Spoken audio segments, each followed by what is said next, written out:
अस्सलामुअलैकुम नजरीन, आप देख रहे हैं Jadcherla times news. Print and electronic media photo video journalist అందరి పేరు పేరు నమస్కారం. భారతదేశంలో రాజ్యాంగం, ఒకే రాజ్యాంగం ఉంది. ఆ రాజ్యాంగంలో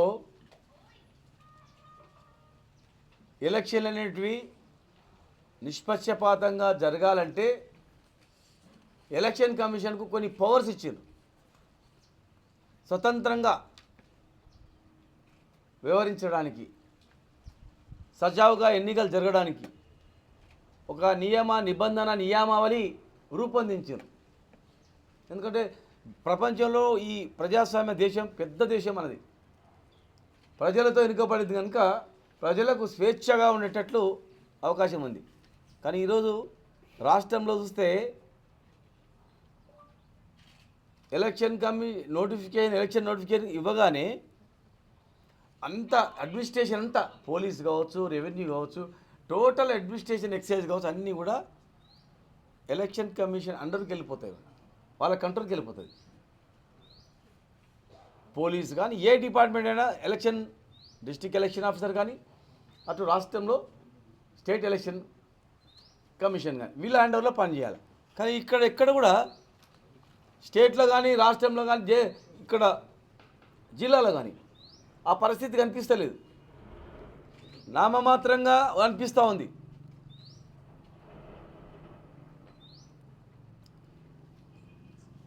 ప్రభుత్వం పోలీస్ డిపార్ట్మెంటే మొత్తం నడుపుతున్నట్లు అనిపిస్తుంది. Police department, election commission interference ఉండదు.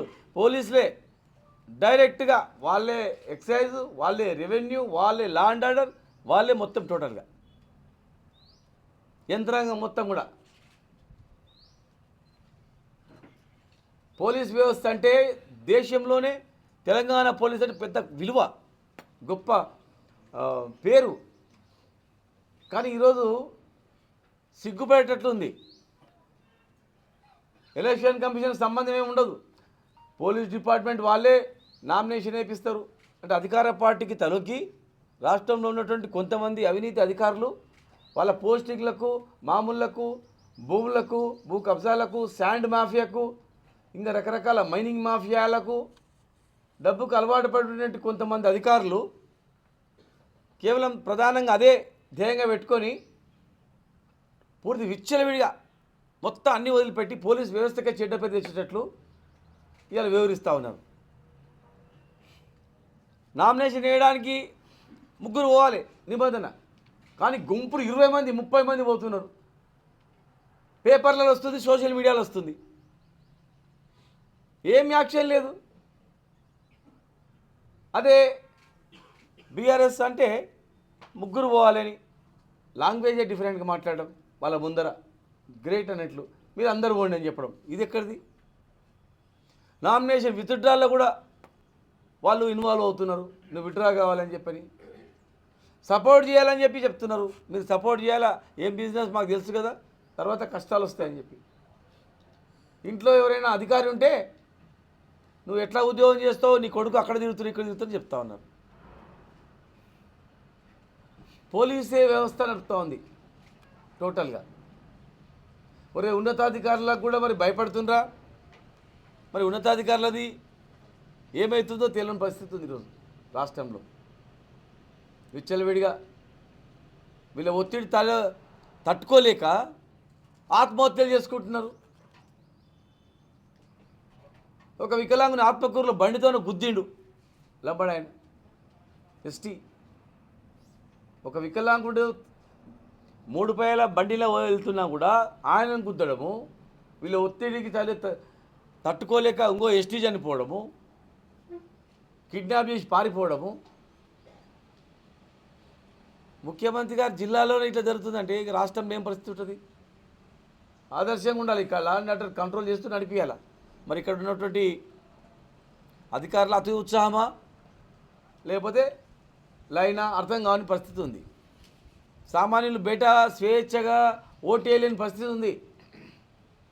మేము నిష్పక్షపాతంగా వ్యవహరించండి చెప్పినాం. గత 10 ఏళ్లలో కూడా ఇట్లా జరగలే. విత్డ్రాల్ చేయించడము, లేకపోతే దగ్గరుండి కొంతమంది అయితే ఇట్లా మెయిన్ రోడ్ కాడ జీప్ ఆగుతుంది, ఇంకా లోపల వంచుకోపోండి అని డబ్బులు వంచడం. ఇంకా కొంతమంది ఒక దగ్గర గస్తీ ఉంటున్నారు, మందు వంచుకోపోండి అని చెప్పడం, మేము ఉంటామని. సోషల్ మీడియాలో ఎవరు షూట్ చేస్తే వాడిని కొట్టిరు. బలరాం నాయక్ సోషల్ మీడియాలో పెడతా అని చెప్తే పోలీసు వాళ్ళు చేసిన దాన్ని ఆయన బండితనం గురించి చిత్రహింసలు గుర్తు చేస్తాడు. ఊకెందుకు అందరినీ విత్డ్రాల్ చేయించి యునానిమస్ చేయించుకోరాదండి, డిక్లేర్ చేయండి మీరే. అసలు రక్షకులు భక్షకులు అయితే ఎట్లా, వ్యవస్థ ఎట్లా? రక్షకులే భక్షకులు అయితే ఎట్లా నడుస్తుంది వ్యవహారం, ఎట్లా నడుస్తుంది? ఏం దాడులు ఇవి? ఫ్యాక్షనిజం తరహాలో నడుస్తూ ఉంది.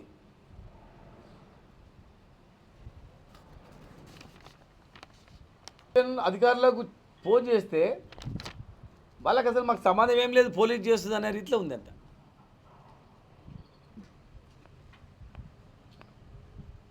దానికి కారణాలు ఏంటంటే ఇవే కారణాలు. వాళ్ళ బ్యాక్ డ్రాప్ ఏంటంటే పోస్టింగ్ వచ్చిండ్రు, హైయెస్ట్ మైనింగ్లో మరి వాటాలు, శాండ్లో వాటాలు, భూములలో వాటాలు, రెగ్యులర్ మామూలు, వైన్ షాపులు, కళ్ళు దుకాణాలు వసూలు చేయడము, రకరకాలుగా చేయడము, వైన్ షాప్లో వాళ్ళకి బెదిరించి ఉద్ధరియాలని చెప్పడము, లేకపోతే దుకాణం ఉండదని బెదిరియడము, ఇలాంటివి నడుస్తూ ఉన్నాయి. అది కూడా పేదవాళ్ళ పట్ల ఎక్కువ చేస్తూ ఉన్నారు. మరి పనికిరారా వీళ్ళు రాజకీయంగా? వద్దనే ఏం దాడులు ఇది? మేము ప్రజాస్వామ్యబద్ధంగా నడపండి అని చెప్తున్నాం, సమానంగా చూడండి అని చెప్తున్నాం.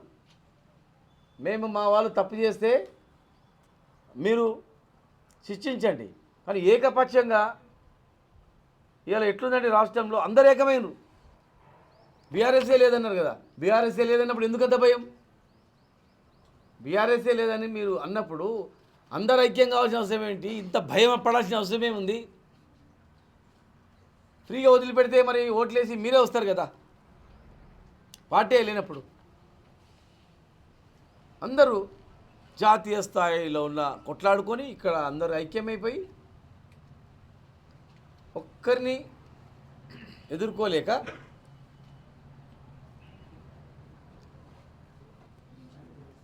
ఒకరిని పార్టీని ఎదుర్కోలేక అందరూ ఐక్యమై మీరు గెలవాలని ప్రయత్నం చేస్తే ప్రజాస్వామ్యం అవుతుంది. అది ప్రజలు ఖచ్చితంగా తిరగబడతారు, ప్రజలు 100% తిరగబడతారు. ఎవరు కూడా హర్షించరు దీన్ని. మీరు అనుకుంటుండొచ్చు గొప్పగా ఉంటుందని, ఇంకా ఇబ్బంది అవుతుంది. అందుకే మేము మా అడ్వకేట్స్ అందరు కూడా తెలంగాణ ఉద్యమంలో కూడా చురుకైన పాత్ర పోషించిన వాళ్ళందరూ కూడా, రాష్ట్ర సాధనలో ముందున్నటువంటి వాళ్ళందరూ కూడా, మరి మేమందరం కూడా కలిసి మా అడ్వకేట్ నాయకులందరితో మాట్లాడి ఎలక్షన్ కమిషన్ ఆఫ్ ఇండియా కూడా మేము లెటర్ రాస్తూ ఉన్నాం. ఎలక్షన్ కమిషన్ ఆఫ్ ఇండియా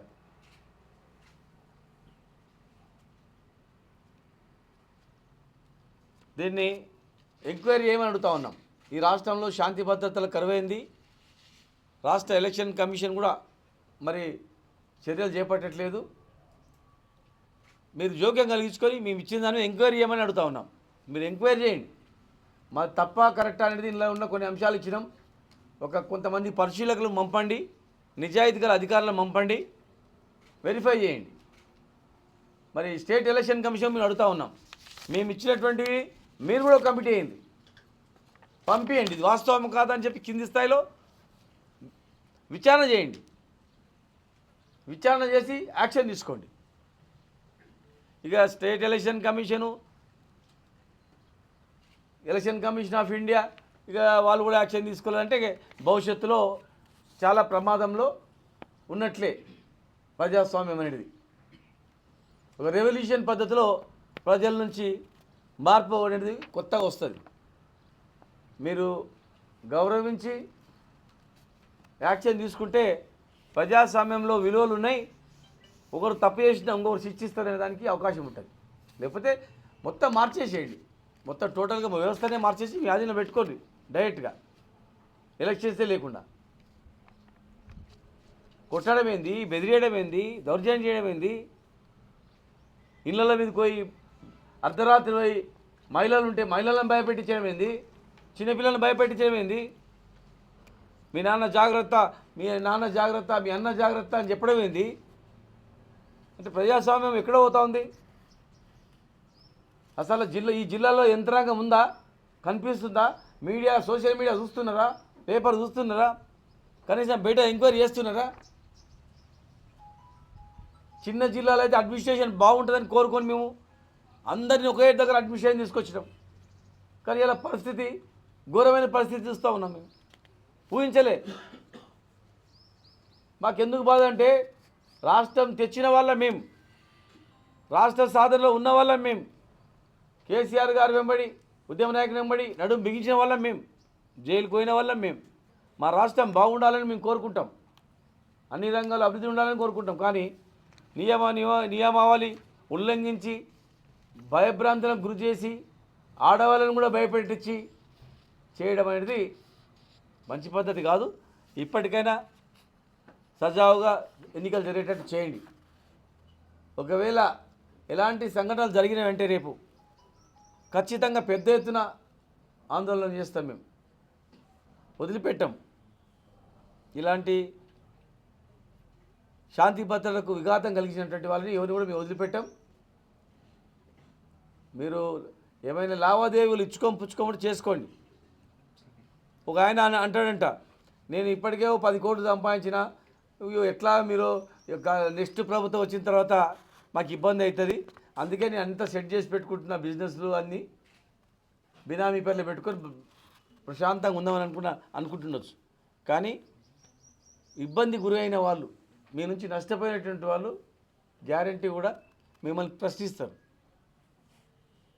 అందుకే ఎలక్షన్ను సజావుగా జరిపించాలని చెప్పి విజ్ఞప్తి చేస్తూ ఉన్నాం. రాష్ట్ర ప్రభుత్వం కూడా మరి ఉన్నతాధికారులు, చీఫ్ సెక్రటరీ గారు, డీజీపీ గారు కూడా జోక్యం కలిగించుకోవాలి, పీస్ఫుల్గా అయ్యేటట్టు చేయాలి. ఇలాంటి దాడులు బడుగు బలహీన వర్గాలపైన, ఎక్కువగా వికలాంగులపైన, ఎస్సీ ఎస్టీలపైన వీళ్ళని ఎవడు అడగడు, వీళ్ళని చేస్తే ఏం కాదు, చంపితే కూడా ఏం కాదు, కొడితే కూడా ఏం కాదు అనే విధానం చూస్తే మాత్రం ఖచ్చితంగా ఇది అవుతుంది. ఈరోజు చాలా వీడియోలు ఉన్నాయి. నిన్న ఒక ఆయనంతకు ఆయన వచ్చి మద్దతు తెలిపాడు, ఒక పార్టీ నుంచి విత్డ్రా అయ్యి, ఆయనంతకు ఆయన పద్ధతి విత్డ్రా అయ్యి మళ్ళీ ఆయన ఇమ్మీడియట్గా లేదు నేను ఆ పార్టీలో జాయిన్ కాలేదు, బలవంతంగా చేసిందని మళ్ళీ పోస్ట్ వచ్చింది అన్నమాట. మన వాళ్ళు పోయి అడిగిండ్రు, లేదన్నా మమ్మల్ని నువ్వు ఎట్లా పోతావు రా, ఎట్లుంటావు, ఎట్లా తిరుగుతావు రా, నువ్వు తర్వాత కష్టం కదా నీకు అని చెప్పి నన్ను మా వాళ్ళని భయపెట్టిస్తే తప్పు అయిపోయింది, నేను తప్పు పరిస్థితుల్లో ఇవ్వాల్సి వచ్చిందని అని. అంటే పోలీసులే దగ్గరుండి ఇలాంటి పని చేయిస్తే కేసు పెడతాం నీ మీద, ఏమనుకుంటున్నావు అని చెప్పి పోలీసు వాళ్ళే భయపెట్టిస్తే ఇంకెక్కడ పోవాలా? రక్షకులే భక్షకులు అయితే ఎవరికి చెప్పుకోవాలి? కనుక ఇవి మంచిది కాదు. ఇలాంటి సంస్కృతి ఈ మహబూబ్నగర్ జిల్లా కూడా మంచిది కాదు. ఇలాంటి అరాచక శక్తుల్ని అణచివేయాల్సిన అవసరం ప్రజలకు కూడా ఉంది.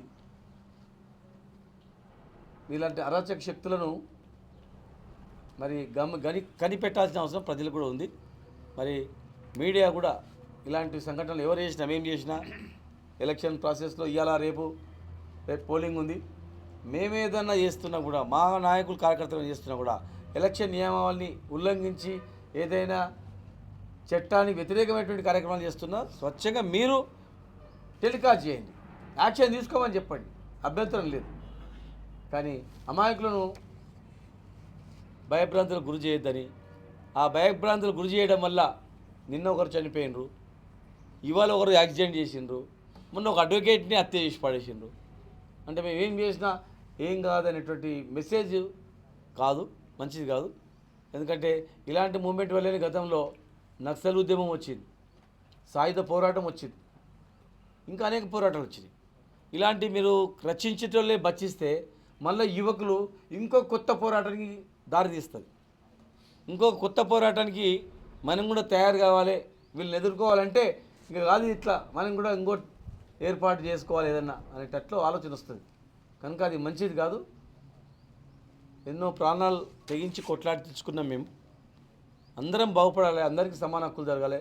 రాజకీయం కూడా ప్రజాస్వామ్యం ప్రజలు స్వేచ్ఛగా ఎన్నుకునేటట్లు అందరికీ అవకాశం దక్కాలి. కొందరికి అవకాశం దక్కడం కాదు, అందరికీ అవకాశం దక్కాలనేటువంటి రీతిలో మీరందరూ వ్యవహరించాలని చెప్పని ఇలాంటి ఎలక్షన్ కమిషన్ నియమాలకి వ్యతిరేకించిన వాళ్ళను మీరు కూడా కనిపెట్టి ఇచ్చేయాలని. అలాంటి అధికారుల మీద మరి మా దగ్గర చాలా వీడియోలు ఉన్నాయి, చాలా హంగామా చేసిన వీడియోలు, కొట్టిన వీడియోలు, బెదిరించిన వీడియోలు అవన్నీ కూడా ఉన్నాయి. అవన్నీ కూడా ఎలక్షన్ కమిషన్ ఆఫ్ ఇండియాకు పూర్తి ఆధారాలతో సహా పంపిస్తాం. ఎందుకంటే ఇప్పుడు చూపిస్తే మళ్ళీ వాళ్ళతో ఆన్లైన్ స్టేట్మెంట్ ఇప్పిస్తారు, ఉట్టినన్నా ఇవన్నీ అని నిమిషాల మీద జరిగిపోతుంది. నిమిషాల మీద వాళ్ళతోనే చేయించి ఇది మేము కావాలని చేయించినామంటారు. అందుకే పూర్తి ఆధారాలతో జిల్లా వ్యాప్తంగా జరిగినటువంటి అన్నీ కూడా పూర్తి ఆధారాలతో ఎలక్షన్ కమిషన్ ఆఫ్ ఇండియాకి ఇస్తాం. అవసరం అనుకుంటే కోర్టులో కూడా వేసి యాక్షన్ తీసుకునేటట్లు చట్టపరంగా యాక్షన్ తీసుకునేటట్లు కూడా మేము చేస్తాం. For the latest news, please subscribe to our channel, like the video, and don't forget to share.